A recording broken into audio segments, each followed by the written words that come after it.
Hello बच्चों, आप लोगों को हमारे तरफ से शुभकामनाएं। और आज हम पढ़ाएंगे आप लोगों को कक्षा 10 रसायन विज्ञान में sodium carbonate. Sodium carbonate into NH2।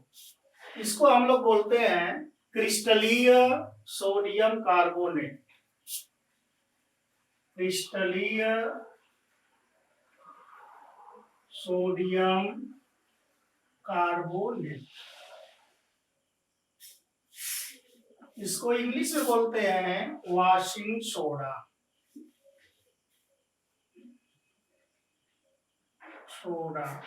और इसका हिंदी होगा धावन सोडा।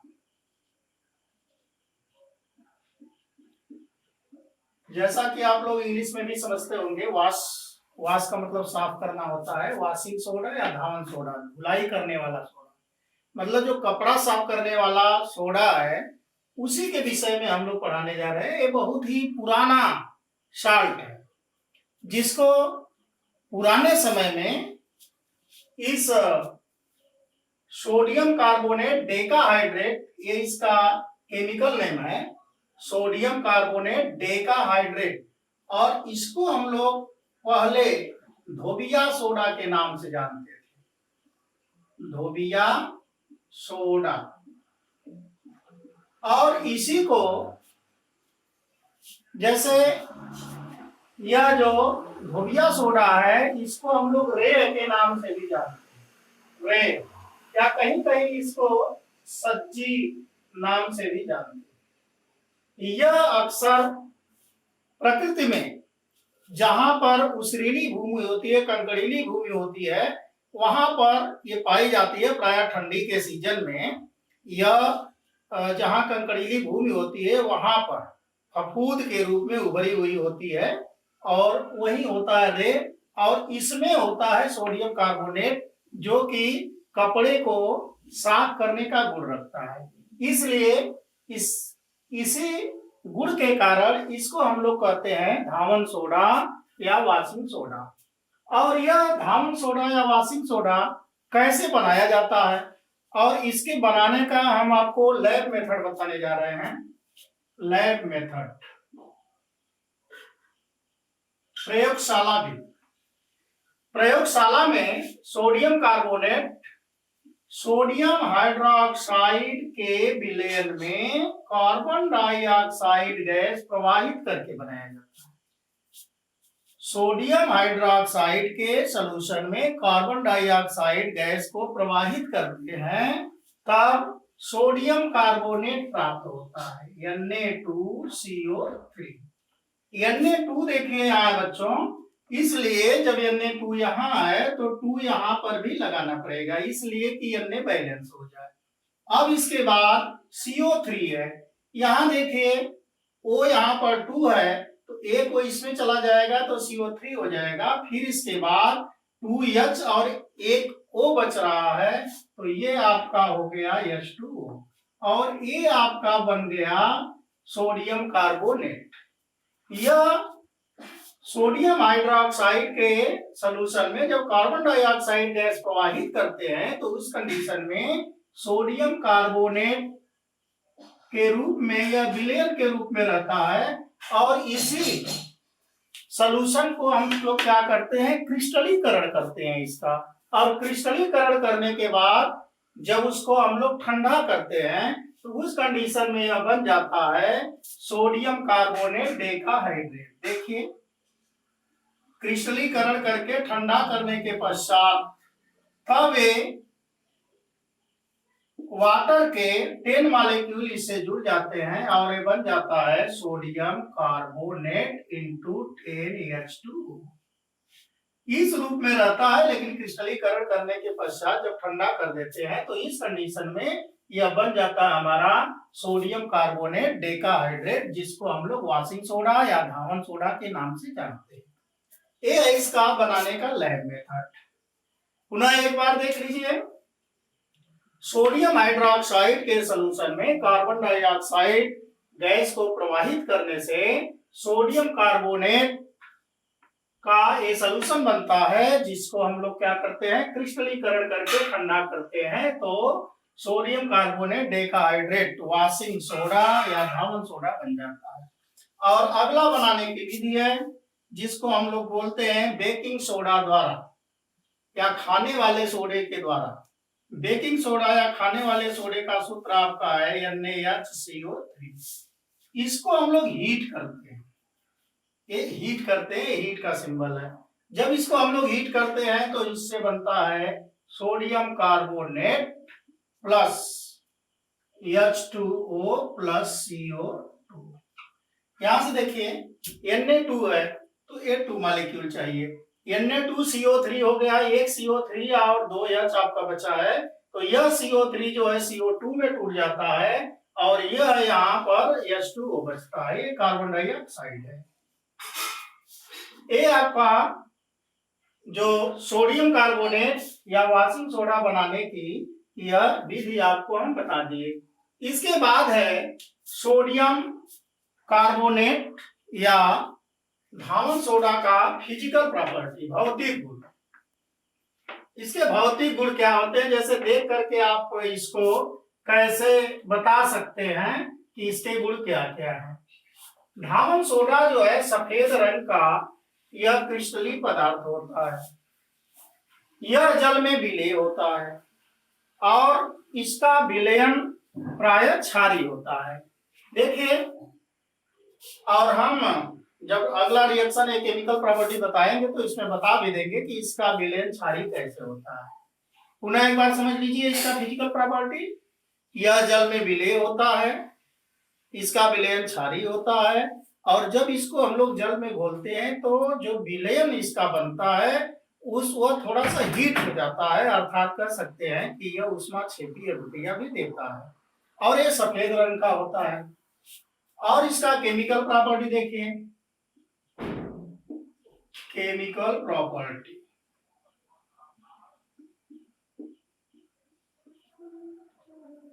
रासायनिक गुण कहते हैं इसको, रासायनिक गुण,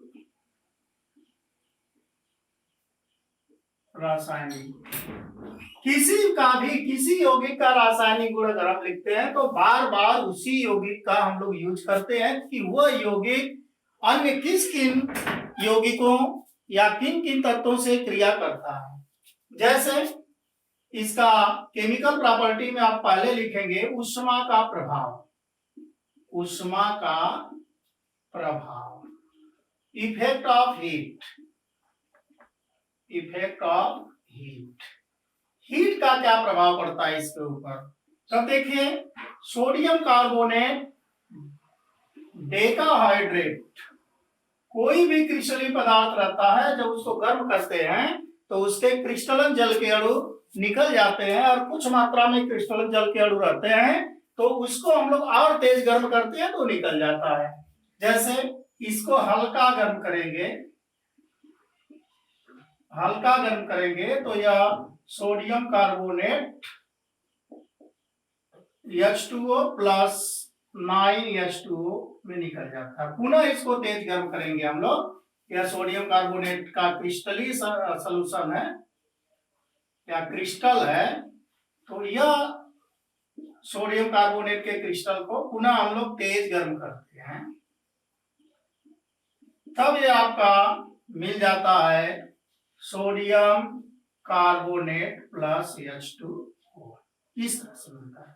अगर ये दोनों रिएक्शन समझने में आपको दिक्कत हो रहा है तो इसको एक लाइन में भी आप लोग लिख सकते हैं, हाई स्कूल में एक लाइन में लिखा जा सकता है। यह होता है आपका सोडियम कार्बोनेट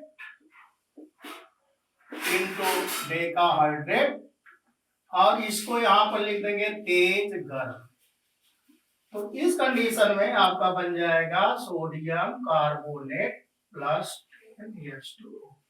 या तो आप इन दोनों को लिखिए या तो इसी रिएक्शन को लिख दीजिए। ये रिएक्शन आपका हो जाएगा effect of heat of sodium carbonate decahydrate. इसको आप लोग कर सकते हैं इफेक्ट ऑफ हीट के लिए। और एक अगला इसका केमिकल प्रॉपर्टी है जो कि बहुत ही इंपॉर्टेंट है और उसको देखिए। केमिकल प्रॉपर्टी में अगला केमिकल प्रॉपर्टी इसका क्या है? पहले तो इसमें हम आपको उस केमिकल प्रॉपर्टी को बताने से पहले ये बताना चाह रहे हैं कि इसका नेचर क्या, सोडियम कार्बोनेट का नेचर क्या।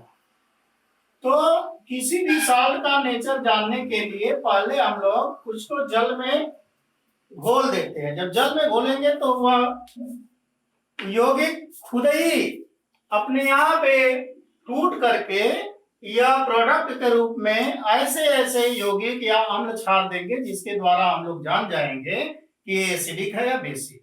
अगर कोई भी यौगिक प्रबल अम्ल दुर्बल क्षार से बना होता है तो वह अम्लीय होता है, और प्रबल क्षार दुर्बल अम्ल से बनता है तो वह क्षारीय होता है। अर्थात जो प्रबल होते हैं वही अधिक आयनाइज होते हैं, जिसके कारण उसका कैरेक्टर उस तरह से होता है। जैसे देखिए, इसको आयनाइज कर दीजिए तो ये 2Na प्लस CO3, और हमने बताया कि इसको जल में घोलना है तो जो वाटर रहता है वो भी H प्लस OH माइनस के रूप में रहता है। तो प्लस के नीचे माइनस लिखिए और माइनस के नीचे प्लस लिखिए, क्योंकि इससे इसे रिएक्शन कराना है। जब इससे आप रिएक्शन कराएंगे, देखिए ये सब रिवर्सिबल रिएक्शन है। रिवर्सिबल रिएक्शन का मतलब दोनों तरफ चलने वाली अभिक्रिया है। तो यह और यह मिलेगा तो NaOH हो जाएगा, लेकिन यहाँ पर देखिए 2 मॉलिक्यूल तो 2 लिखिए, तो यहाँ पर भी 2 होना चाहिए। जब यहाँ 2 OH होगा तो यहाँ पर भी 2 लिखेंगे और यहाँ ऐसे हो जाएगा। फिर यहाँ देखिए यह CO3 और H प्लस ये रिएक्शन करेगा तो H2CO3 बना देगा। ये देखिए सोडियम हाइड्रोक्साइड है, यह कार्बोनिक एसिड है। यह जो स्ट्रांग बेस, यह स्ट्रांग बेस है, यह वीक एसिड है। तो यह स्ट्रांग होने के कारण, बेस स्ट्रांग है, जिसके कारण यह सोडियम कार्बोनेट क्या होगा, क्षारीय होगा या बेसिक होगा। क्यों? क्योंकि जब इसको हम जल में घोलते हैं तो स्ट्रांग बेस और वीक एसिड देता है। स्ट्रांग बेस होने के कारण इसका जो नेचर होगा क्या होगा, बेसिक होगा। जब यह बेस है तो वह अम्लों से क्रिया करेगा। अर्थात हम लोग लिख सकते हैं, अगला जो इसका हेडिंग होगा रिएक्शन केमिकल प्रॉपर्टी का जो रिएक्शन लिखेंगे उसमें हम लिखेंगे कि अम्लों से अभिक्रिया, या लिख सकते हैं क्षारीय गुण, दोनों में से कोई भी लिख सकते हैं। तो लिख देंगे अम्लों से क्रिया, अम्लों से क्रिया, रिएक्शन विथ एसिड्स।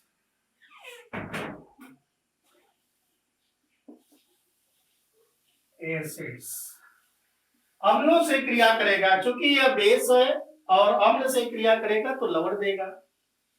यह देखिए Na2CO3 बेस है और एसिड HCl रिएक्शन करा दीजिए, यह NaCl के साथ और यह H इसके साथ होगा। तो NaCl बना लेगा यहां से, और यहां पर देखिए Na2 है तो यहां 2 लिखेंगे। जब यहां पर 2Na हो गया तो 2Cl भी हो गया ना, तो यहां भी क्या लिखेंगे, Cl और Na दोनों बैलेंस हो गया। अब यहां पर 2H है और कार्बोनेट है, तो इसको हम लिख सकते हैं H2CO3। और इस रिएक्शन को जो H2CO3 है, H2CO3 में न होकर के यह H2O और CO2 में रहता है। देखिए इस तरह से H2CO3 gives H2O plus CO2, इस तरह से यहां पर रहता है। तो ये यहां न लिख करके हम लोग क्या लिखेंगे, CO2 plus H2O। ये है एसिड से रिएक्शन करेगा। और यदि सोडियम कार्बोनेट हाइड्रोक्लोरिक एसिड से रिएक्शन करता है तो सोडियम क्लोराइड ये लवण और कार्बन डाइऑक्साइड और ये जल देता है। पुनः सोडियम कार्बोनेट का रिएक्शन H2SO4 से भी करा सकते हैं। तब ये देखिए यह इसके साथ होगा और यह इसके साथ होगा। तो इस कंडीशन में देखिए Na2SO4 होगा, जिसको हम लोग कह सकते हैं सोडियम सल्फेट, और H2CO3 होगा तो यह बन जाएगा CO2 प्लस H2, यह सोडियम सल्फेट। और अन्य अम्लों से यह अभिक्रिया करके लवण देता है। इस प्रकार यह सोडियम कार्बोनेट का हमने 2 केमिकल प्रॉपर्टी आपको बता दिया। क्योंकि हाई स्कूल में बहुत अधिक आपको नहीं पढ़ना है, इसलिए कम से कम हम इसका केमिकल प्रॉपर्टी आपको बताए, और इसमें आपको उपयोग इसका जानना अति आवश्यक है कि सोडियम कार्बोनेट या क्रिस्टलीय सोडियम कार्बोनेट या वॉशिंग सोडा का क्या उपयोग है। यूजेज ऑफ सोडियम कार्बोनेट और वॉशिंग सोडा। देखिए यूजेज, पहला जैसा कि इसका नाम है वॉशिंग सोडा, अर्थात यह सोडा जो है कपड़े को साफ करने के काम में आता है। यह कपड़े को साफ करने के काम में आता है। दूसरा, यह कागज और कांच उद्योग में भी प्रयोग में लाया जाता है। अगला, यह प्रयोगशाला में अभिकर्मक के रूप में यूज होता है। अगला, अग्निशामक यंत्र में, अग्निशामक यंत्र के रूप में इसको उपयोग करते हैं, क्योंकि हमने जब रिएक्शन इसका लिखा तो देखे होंगे आप लोग, कार्बन डाइऑक्साइड गैस इससे निकलती है, और ये कार्बन डाइऑक्साइड जहां भी आग होती है, आग का दुश्मन होता है, उसको जो है बुझा देता है। तो अग्निशामक यंत्र के रूप में। और एक इसका बहुत ही उपयोग है जल की कठोरता को दूर करने। यह जल की अस्थायी कठोरता दूर करता है। सोडियम कार्बोनेट के द्वारा हम जल का अस्थायी कठोरता दूर कर देते हैं। ये सब इसके उपयोग है। और इस वॉशिंग सोडा में आप लोगों को इसको बनाने की विधि, लैब मेथड, और इसमें हल्का एक रिएक्शन केमिकल प्रॉपर्टी, फिर इसके बाद यूज, यही आप लोगों को पढ़ना